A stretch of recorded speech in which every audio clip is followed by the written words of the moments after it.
ZPTC గారు మన విశ్వనాథ్ గారు వాళ్ళ వైఫ్ కూడా జెడ్పీటీసీగా చేసింది.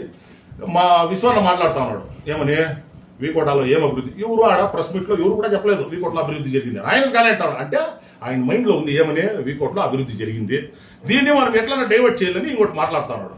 ఏమని ఒక్కొక్క ₹1,00,000 కాకపోతే తెల్ల పేపర్లో తీసుకొని వాళ్ళు ఆ రోజు రూమ్లు ఇచ్చినారు. 10/12/2021 10/12/2021 ఏదైతే నువ్వు ఆరోపిస్తావో దానికి సంబంధించిన రిసిప్ట్స్ ఇవి.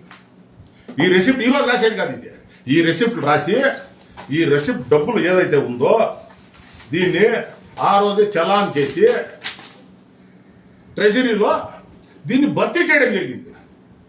నువ్వు ఈరోజు కమిషన్లు కకృతిపడి వైఎస్ఆర్ కాంప్లెక్స్ కట్టినారంటున్నావు అంటే నువ్వు రియల్ ఎస్టేట్లో కమిషన్లు కకృతిపడి నువ్వు చేసి నీకు అలవాటైంది. నువ్వు ఇంకొకరి మీద అదే ఉంది అంటాను. నువ్వు జెడ్పీటీసీ మీకు ఎట్లొచ్చింది అది మర్చిపోయినావా నువ్వు?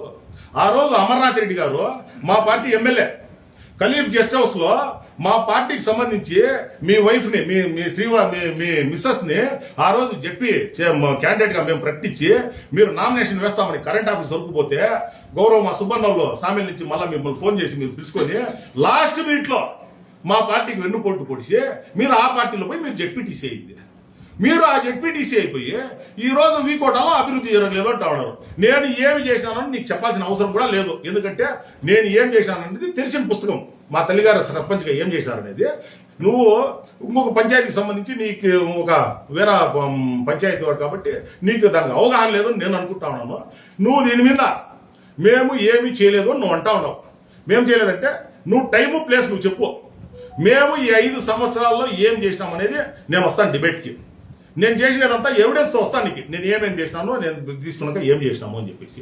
మీరు 20 సంవత్సరాల నుంచి మీ ప్రభుత్వం ఉండింది, మీరేం చేసినారని మీరు చర్చకి మీరు సిద్ధమా? ఏదైనా ఆరోపణ చేసినప్పుడు హుందాగా ఉండాలి ఆరోపణ. కమిషన్లు చేశారంటే నువ్వు రియల్ ఎస్టేట్లో కమిషన్ చేసి నీకు అలవాటు ఉంది, అది అందరినీ ఎట్లా అనుకుంటే ఎట్లా విస్తున్నా? ఇది ఎంతవరకు సబబు?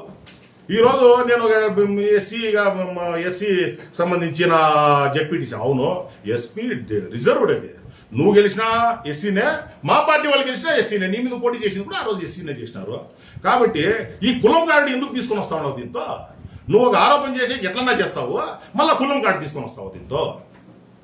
కాబట్టి రాజకీయ నాయకులు ఏదైనా ఆరోపణ చేసినప్పుడు హుందాగా చేయాలి.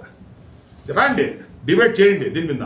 అంతేగాని మీరు ఏది పడితే అది మాట్లాడేస్తామో అది చెల్లుబాటు అవుతుందంటే ఖచ్చితంగా వైఎస్ఆర్ కాంగ్రెస్ పార్టీ ప్రభుత్వంలో అది మా పార్టీలో అది జరగదు.